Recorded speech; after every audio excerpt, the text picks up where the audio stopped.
Hello students, मैं विशाल गुप्ता आपका teacher. कैसे हो आप सब स्टूडेंट्स? इस वीडियो में मैं आपको सीए फाउंडेशन का जो पेपर नंबर 4 है उसका पार्ट 2 बीसी के बिजनेस कमर्शियल नॉलेज का फोर्थ चैप्टर कराने जा रहा हूँ इस वीडियो में, जिसका नाम है government policies for business growth. Guys, हम स्टार्ट करते हैं इस वीडियो को।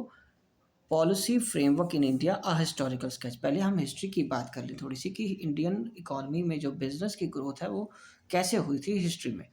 In India, a lot of discourses, researchers, and experiments on public policies used to take place in the age-old universities of Takshila, Vaishali, and Nalanda. During the time of Chandragupta Maurya, the great intellectual guru of the emperor, Chanakya outlined the public policy of the state. He authored the book Arth Shastra. During the time of the Ashoka, the ruler of Magad introduced the policy of peace and harmony. On the other hand, Guptas defined various policies on taxes, trade, and warfare. In Delhi, Alauddin Khilji introduced a stringent tax reforms, whereas during the time of Akbar the Great, land reforms were introduced under the leadership of Todermal, and all the forms of governance, be oligarchic, monarchy, aristocracy, tyranny, or democracy, public policies were formulated and implemented. ठीक है जी। तो British के under हमारा देश कैसे business या economics के साथ उनका एक्सप्लॉयटेशन हुआ। Economic policies under the colonial rule were so designed as to benefit the foreign rulers, no doubt. They introduced zamindari system to extract more for tax and made their empire strong in India. These policies indirectly curbed economic freedom of the Indian people.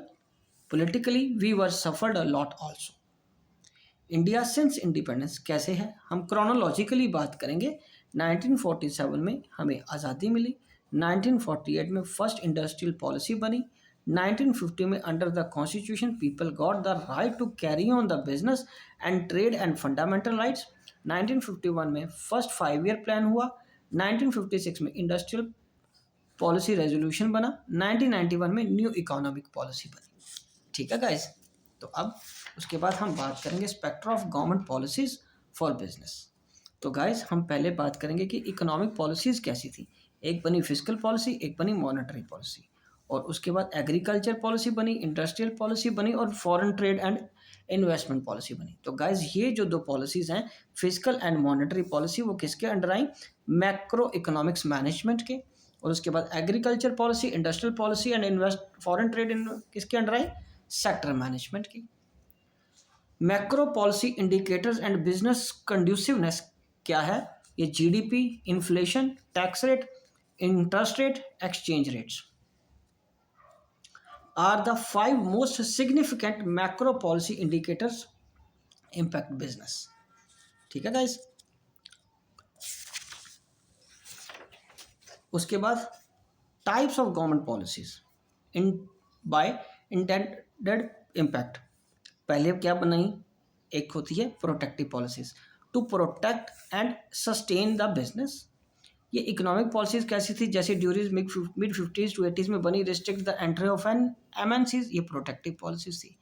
फिर दूसरी तरीके की policies होती हैं restrictive, to curb the few practices of the business which are not for consumer benefit. Monopolies restrictive trade practice act बनाया गया, consumer protection act बनाया गया। जैसे regulatory policy to control and coordinate the rule which makes the business smooth in functioning. For example, RBI, Ministry of Railways, etc. facilitate developmental policies are the one which facilitates an activity. The conducive policy towards the development of the MSME are an example of facilitating policy.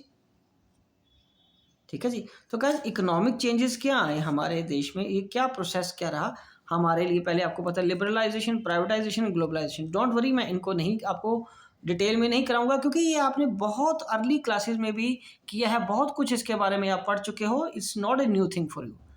But globalisation की वजह से जो नई changes आई हैं, जो चीज़ें आपको सीखनी है, जो पढ़नी है इस टॉपिक में, वो मैं आपको करा रहा हूँ। Inward foreign direct investment in India, जिसको हम IFDI या फॉरेन डायरेक्ट इन्वेस्टमेंट भी बोलते हैं, plays an important role in the process of development of nation. In most of the cases, capital sourced for domestic sources remain inadequate for the purpose of overall development of the nation. Foreign capital is seen as a harbinger of growth. This has become possible because of globalization. The following few sectors when FDI is prohibited, वो क्या है जिसमें foreign direct investment नहीं आ सकती? Atomic energy में, lottery business में, gambling में, बिजनेस चिट फंड में, निधि कंपनी में, एग्रीकल्चर में, हाउसिंग एंड रियल एस्टेट में, trading in transferable development rights, manufacturing of tobacco products, इसमें फॉरेन इंडस्ट्रीज या फॉरेन कंपनीज या फॉरेन डायरेक्ट इन्वेस्टमेंट नहीं आ सकते।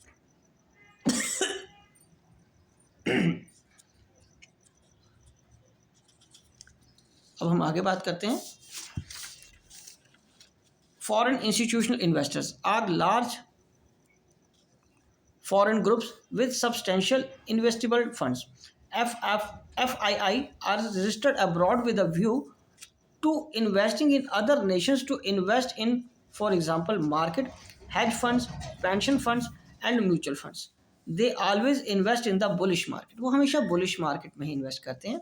Whenever the market reaches a peak, एक peak पे पहुंच जाती है जब market, and start declining, thereafter these funds move to another nation, तो वो किसी दूसरे नेशन में चले जाते हैं।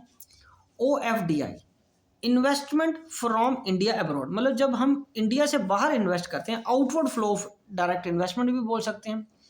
Policy of globalisation has favoured India not only in terms of inward FDI but also in terms of outward FDI और OFDI।